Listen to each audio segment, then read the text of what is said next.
Biasa kan gitu. Biasa. Lu kaget aja. Kaget.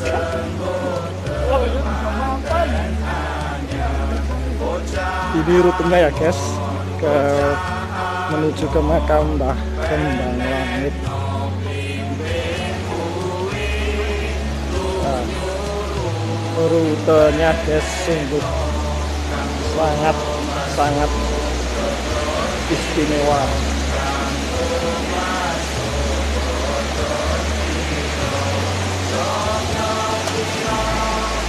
Ya, nanti kita naik ke atas bukit sana.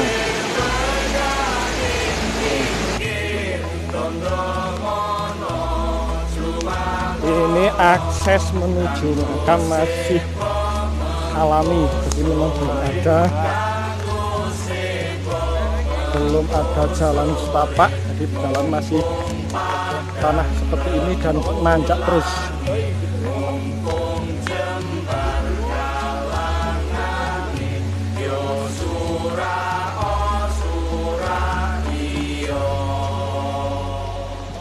Oke guys, masih nanjak terus. Kita lihat tuh jalannya masih sangat jauh, ini udah lumayan tinggi. Semangat nanti muncak nih.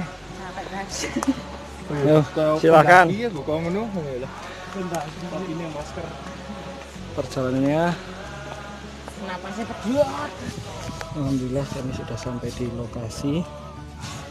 Ini tadi sedang ngos-ngosan guys. Itu yang pertama kami coba untuk sedikit bersih-bersih atau sedikit merapikan makam-makam yang ada di sini. Untuk makam di sini ini kurang lebih ada 1, 2, 3, 4, 5, 6, 7, kurang lebih ada 7. Mohon dikoreksi kalau salah. Ini nanti kita akan berziarah setelah kita sedikit membersihkan area makam di tempat ini. Ini bertepatan di sebelah. Nah, jadi ini ada 2 makam.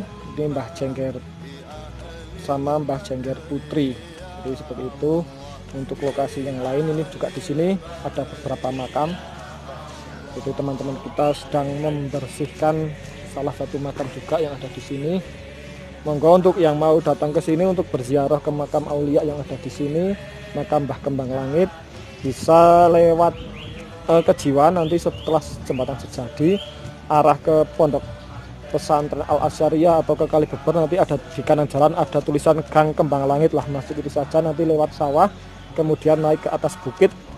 Nah, di sini lokasinya makam Mbah Kembang Langit sama Mbah Kiai Jengger.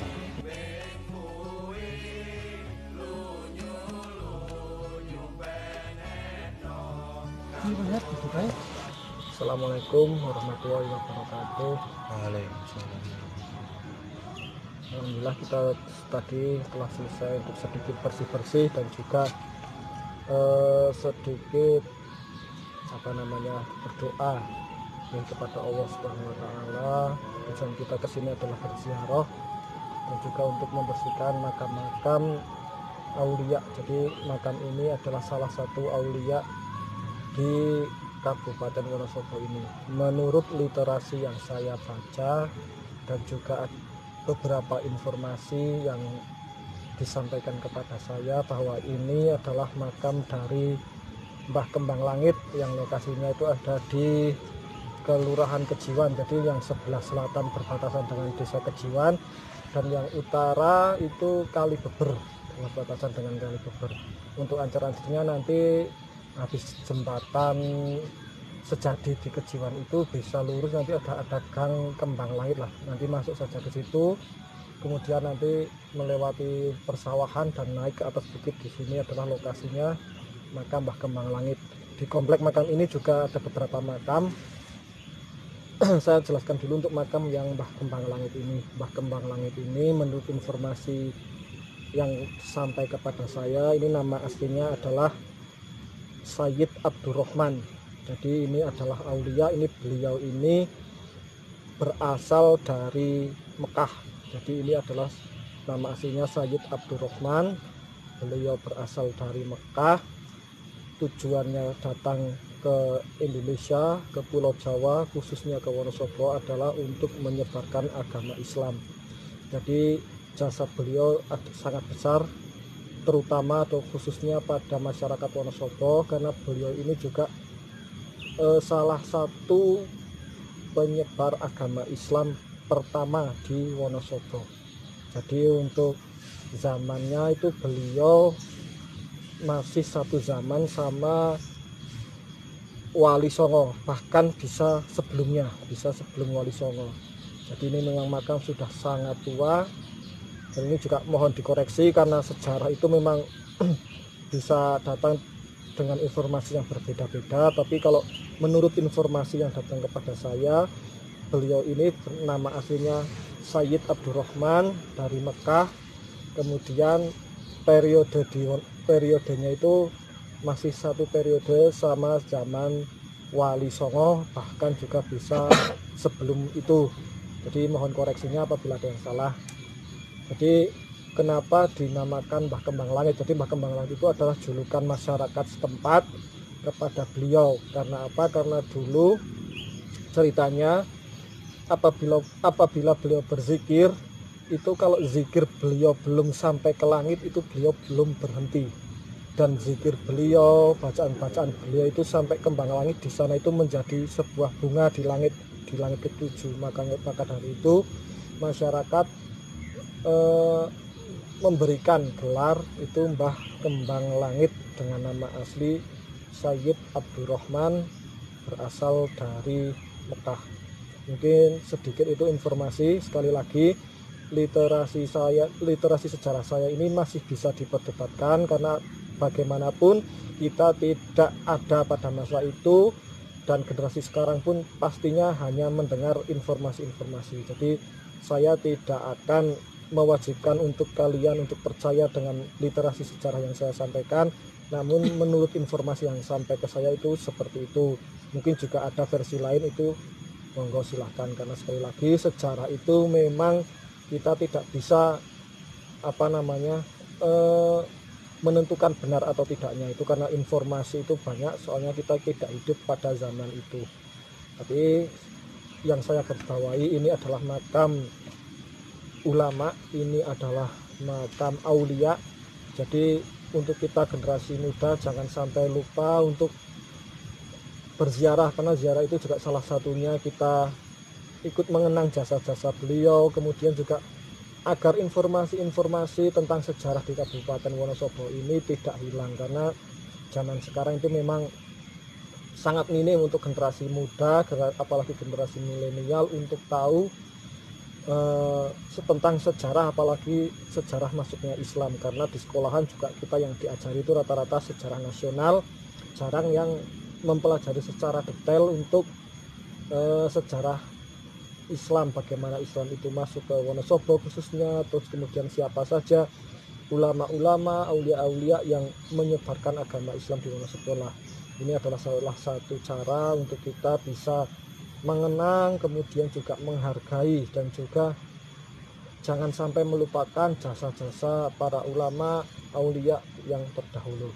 Mungkin untuk informasi Mbah Kembang Langit atau Sayyid Abdurrahman cukup sekian. Nanti saya akan sambung lagi untuk makam selanjutnya. Itu di sebelah itu ada makamnya Raden Arjo. Itu Raden Arjo, menurut informasi yang sampai ke saya, itu juga merupakan murid dari Mbah Sayyid Abdurrahman atau Mbah Kembang Langit.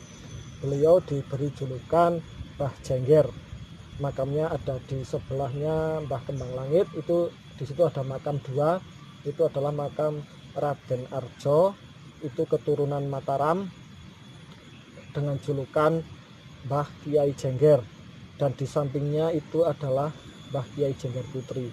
Lah kenapa dengan dijuluki Mbah Kiai Jengger? Karena menurut informasi yang saya dengar dan literasi sejarah yang saya baca, bahwa dulu itu Mbah Jengger merupakan salah satu orang yang cukup disegani. Jadi beliau juga mempunyai pusakanya itu berbentuk keris. Dan mungkin kalau kalian ada yang punya kenalan atau kerabat warga daerah sini, mungkin banyak mendengar kalau di daerah sini sering nampak ada ular besar. Nah, itu masyarakat biasa menyebutnya itu adalah ular Nagaraja. Nah, itu sebetulnya adalah perwujudan dari pusaka milik Mbah Kyai Jengger. Jadi pusaka tersebut berupa keris. Itu kemudian untuk mewujudkannya juga bisa berwujud ular besar. Jadi mungkin masyarakat di sini juga banyak yang sudah melihat ataupun banyak yang telah mendengar cerita-cerita untuk di daerah ini, kawasan ini khususnya banyak atau sering terlihat ada ular besar. Nah, itu adalah perwujudan dari pusaka dari Mbah Kyai Jengger. Nah, nama Mbah Kyai Jengger itu pun itu adalah merujuk pada ular tersebut, yaitu berbentuk ular naga. Kalau dalam bahasa Jawa atau sering kita sebut punya jengger. Jadi kalau naga itu kan punya jengger seperti ayam itu di atas kepala sampai di tubuh. Lah itu makanya Raden Arjo itu juga dijuluki Mbah Kyai Jengger. Pusakanya namanya pusaka Nagaraja. Jadi seperti itu. Untuk pusakanya alhamdulillah masih ada di sini. Sekali lagi informasi ini saya tidak mewajibkan untuk bisa dipercaya karena apa? Karena kadang informasi sejarah itu berbeda, tiap orang menuturkan berbeda. Tapi menurut informasi yang saya dapat itu seperti itu. Dan untuk yang memberi informasi saya, mohon maaf saya tidak bisa sampaikan di kesempatan hari ini.